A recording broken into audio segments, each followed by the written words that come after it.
இது இந்தியாவின் மகத்தான துறவிகள் பற்றிய எங்கள் தொடரின் 6வது வீடியோ ஆகும். முந்தையவற்றை நீங்கள் தவறவிட்டால் அவற்றின் இணைப்புகள் விளக்கப் பகுதியில் கொடுக்கப்பட்டுள்ளன. அவற்றை தவறாமல் பாருங்கள்.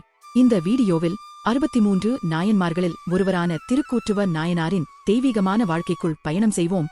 கலந்தையிலிருந்து வந்த வீரமிக்க தலைவராக விளங்கியவர், போர்க்களத்தில் அசாதாரண வீரத்துடன் விளங்கிய அவர், அதே நேரத்தில் சிதம்பரத்தின் பிரபஞ்ச நடனக் கலைஞரான சிவபெருமானிடம் அதீதமான பக்தியையும் கொண்டிருந்தார். அவர் பரந்த நிலங்களை வென்று வலிமை மிக்க படைகளை வழிநடத்திய ஒரு பிரசித்தி பெற்ற வீர அரசராக இருந்தார். ஆயினும்கூட அவரது அனைத்து வெற்றிகளுக்கும் மத்தியில் அவர் பணிவுடன் இருந்தார். ஓம் நமः சிவாய என்ற பஞ்சாட்சர மந்திரத்தை இடைவிடாமல் ஜபித்தார். சிவபெருமானின் பக்தர்களை வணங்கினார். அவரை பொறுத்தவரை ஒவ்வொரு வெற்றியும் அதிகாரத்திற்காகவோ அல்லது பெருமிதத்திற்காகவோ அல்ல, அது பரமசிவனுக்கு செய்யும் சேவையாகவே இருந்தது. அவரது புகழ் சோழ மற்றும் பாண்டிய நாடுகளில் பரவியதால் கூற்றுவ நாயனார் முறையாக முடிசூட்டப்பட விரும்பினார். புகழுக்காக அல்ல, ஆனால் அந்த அரசாட்சியே தில்லை நடராஜனின் சேவகனாக அர்ப்பணிக்க விரும்பினார். அதற்காக தில்லை சிதம்பர திருக்கோவிலின் 3000 தீட்சிதர்களை அணுகிய அவர் பணிவுடன் கேட்டுக்கொண்டார். தயவு செய்து எனக்கு முடிசூட்டுங்கள், இதனால் நான் நடராஜரின் சேவகனாக ஆட்சி செய்வேன். ஆனால் தீட்சிதர்கள் மறுத்துவிட்டனர்.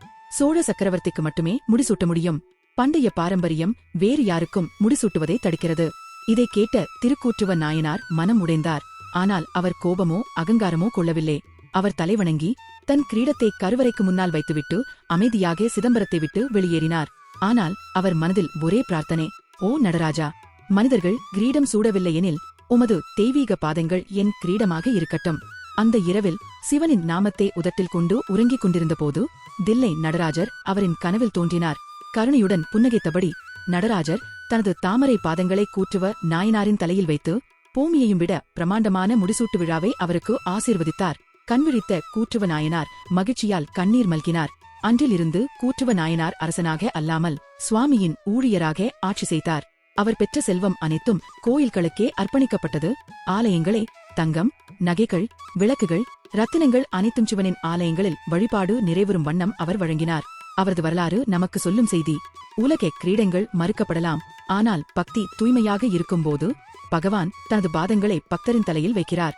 உண்மையான அரசாட்சி என்பது தன்னடக்கத்தின் ஆட்சியாகும். அதிகாரம் இறைவனிடம் சரணாகதி அடைந்தால் மட்டுமே அர்த்தமடையும். இவ்வாறு திருக்கூற்றுவ நாயனார் தன் வாழ்நாள் முழுவதும் சிவபக்திக்கே அர்ப்பணித்தார்.